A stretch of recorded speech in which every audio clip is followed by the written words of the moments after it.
Hello students, जैसा कि आपको लास्ट टाइम सॉल्यूशन चैप्टर में मैंने पढ़ाया कि सॉल्यूशन क्या होता है, टाइप्स ऑफ सॉल्यूशन क्या होते हैं, सॉल्यूशन की कंसंट्रेशन को एक्सप्रेस करने के मेथड्स में हम लोगों ने सीखा कि मास परसेंटेज क्या होता है, वॉल्यूम परसेंटेज क्या होता है।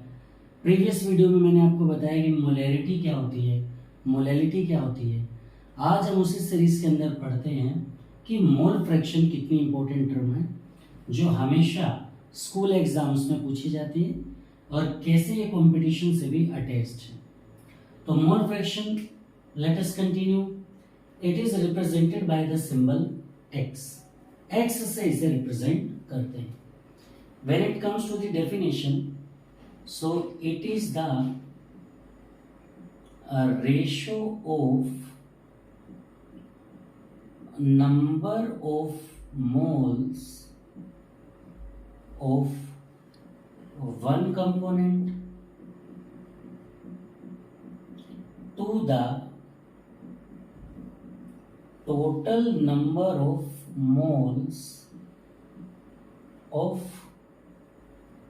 all the component in the solution is called mole fraction. तो मोल फ्रैक्शन का मतलब यहां पर हुआ कि जब कभी भी हम किसी सॉल्यूशन के अंदर एक कंपोनेंट के नंबर ऑफ मोल्स को डिवाइड कर देते हैं सॉल्यूशन के सभी कंपोनेंट के नंबर ऑफ मोल्स से, तो वो बन जाता है हमारा मोल फ्रैक्शन। यानी it is the ratio of number of moles of one component to the total number of moles of all the component in the solution is called mole fraction। यानी कि मोल फ्रैक्शन का formula बन गया number of moles of one component. अब ये component solute भी हो सकता है to the total number of moles of all the component,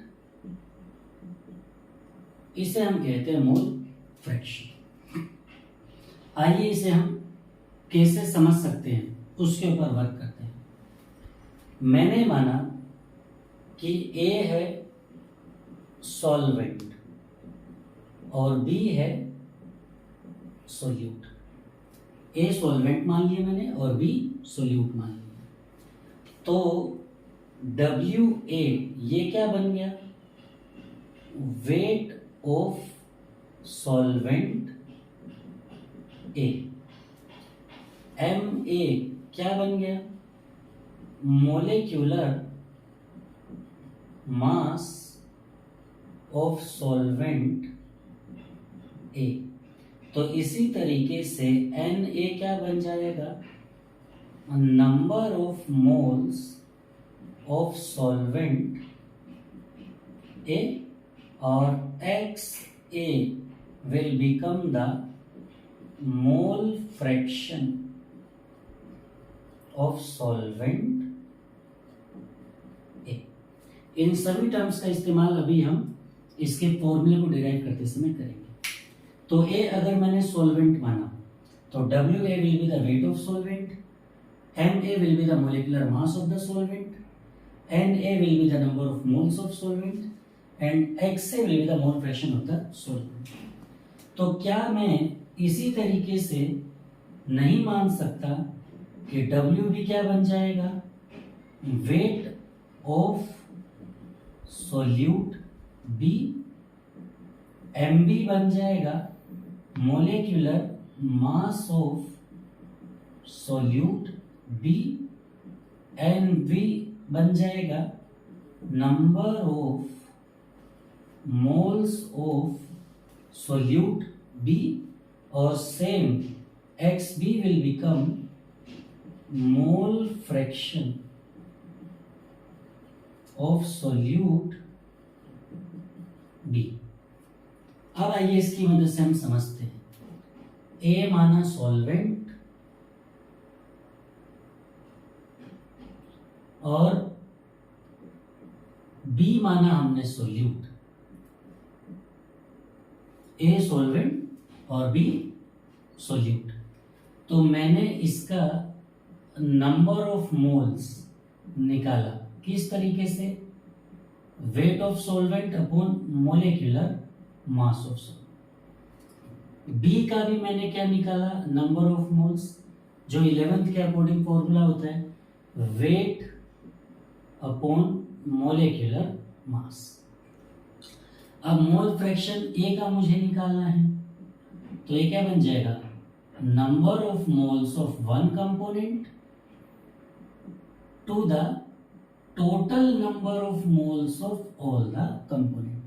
तो यहां पर दो कंपोनेंट है, तो एक्स ए निकालने के लिए number of moles of A component divided by total number of moles of all the component. Similarly अगर मुझे मोल फ्रैक्शन बी का निकालना है, तो ये भी क्या बन जाएगा, number of moles of solute B divided by total number of moles of component. तो ये मोल फ्रैक्शन ए और मोल फ्रैक्शन बी है।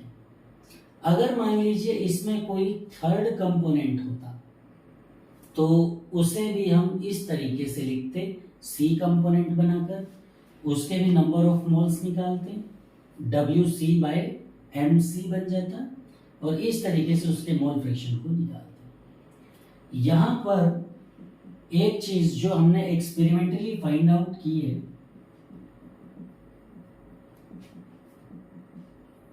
वो ये है कि किसी भी दो कंपोनेंट का, यानी टोटल मोल फ्रैक्शन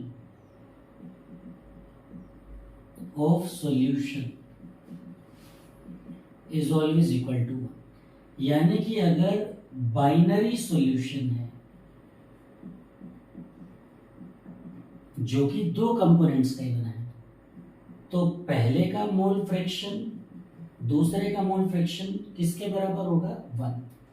तो यहां से हम एक शॉर्टकट तरीका ये भी देख सकते हैं कि अगर हमने एक कंपोनेंट का मोल फ्रैक्शन इस मेथड से निकाल दिया, तो दूसरे का मोल फ्रैक्शन को निकालने के लिए हमको कुछ नहीं करना, 1 में से 1 minus mole fraction of the first component. तो ये यहां से एक शॉर्टकट तरीका बन जाता है। यही अगर आपका सॉल्यूशन टर्शरी हो, जो कि 3 कंपोनेंट का बना हो, तो उस केस में पहला मोल फ्रैक्शन, दूसरा मोल फ्रैक्शन, तीसरा मोल फ्रैक्शन, इन तीनों का सम क्या आएगा, 1। और अगर मुझे थर्ड कंपोनेंट का मोल फ्रैक्शन निकालना है, तो मैं पहले दो कंपोनेंट का मोल फ्रैक्शन निकालकर उसे 1 में से सब्ट्रैक्ट कर दूंगा। इस तरीके से हमने देखा कि कैसे अगर बाइनरी सॉल्यूशन में ए और बी कंपोनेंट है, तो हम कैसे उसके मोल फ्रैक्शन को फाइंड आउट करते हैं। Let us recapture mole fraction, it is represented by x. ये रेशियो होती है, जैसा हम देख सकते हैं, number of moles of one component to the total number of moles of all the component. Formula हो गया, ए सॉल्वेंट और बी सोल्यूट है, तो WAMANAXA be the weight, molecular mass, number of moles and mole fraction of solvent A, and WBMBNBXB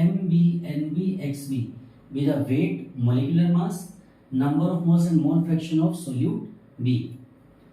This is how we calculate mole fraction of A and mole fraction of B. Experimentally, दो component वाले binary solution का mole fraction 1 होगा, तो यदि हम एक का mole fraction निकाल लेते हैं, तो दूसरे को ऐसे निकालने की जगह हम 1 में से सब्ट्रैक्ट करके भी निकाल सकते हैं। 3 कंपोनेंट वाले में हम इस तरीके से मोल फ्रैक्शन को निकालते हैं। जैसा मैंने अपने प्रीवियस वीडियो में बताया था, मोल फ्रैक्शन क्या है, टेम्परेचर इंडिपेंडेंट। तो इसी तरीके से मोलैलिटी टेम्परेचर इंडिपेंडेंट होती है, और उसी तरीके से मोल फ्रैक्शन जो है ये भी क्या है, टेम्परेचर इंडिपेंडेंट होती है। यानी टेम्परेचर बढ़ाने से या घटाने से मोल फ्रैक्शन की वैल्यू पर कोई भी असर नहीं पड़ता है। So mole fraction is also a best method या a good method to express the concentration of solution. Best method मैं अभी भी कहता हूँ मोलैलिटी ही है. So molality is the best method. Mole fraction temperature independent क्यों होता है? क्योंकि मोल फ्रैक्शन डिपेंड करता है नंबर ऑफ मोल्स पे और नंबर ऑफ मोल्स डिपेंड करते हैं अगेन वेट पर. और जैसा प्रीवियस वीडियो में बताया, टेम्परेचर बढ़ाने पर या घटाने पर वेट पर कोई भी असर नहीं पड़ता है. So both molality and mole fraction are temperature independent terms. So this is all about mole fraction. I hope you are understanding and learning very well. That's all for the day.